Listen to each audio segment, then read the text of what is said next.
Hi there everyone, it's Adam here with your August staff meeting conversation starter, and what I'd love you to have a little chat about today is what you believe the factors are that design a success scaffold for our students who are the most challenging. You see, it's a long way from being completely dishonest, disengaged and disruptive when you're, for instance, outside in the yard at recess or lunchtime, across to being someone who is honest and responsible and self-directed around their behaviour when they're in the yard at recess and lunchtime. It's a long way.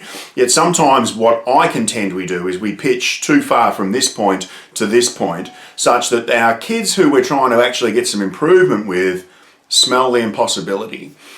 They smell that the plan is going to fail. They smell the shame that will and the embarrassment that will come with not reaching that expectation, and they wreck it before we get the chance to start.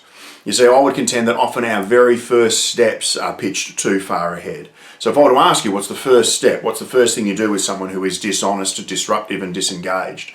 And often we say, oh, it's just to get them to tell the truth. And I would say that's potentially step 3 or 4.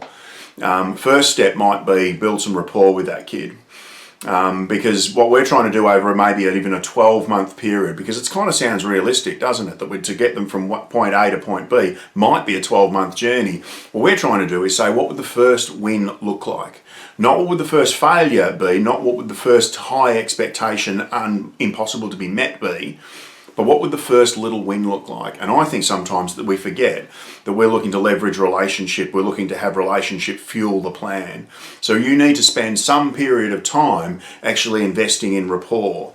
The next step might be preparation.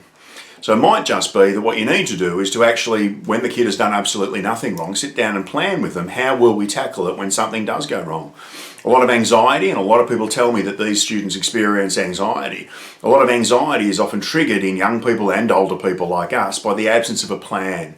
I know for you, I don't know about you, but if you're poorly planned for your day of teaching the night before, we don't sleep so well. There's an anxiety that comes with us that affects the way that we function. And so it is with our kids too. And it might not be until we get to step 3 or step 4 that we can actually say what we want them to do is to tell the truth, or to answer some questions, or to take responsibility, or to understand how other people might feel in those situations. But if we jump to that too quickly without the rapport and without the plan, then I would contend we set them up to fail. They smell it and they wreck it.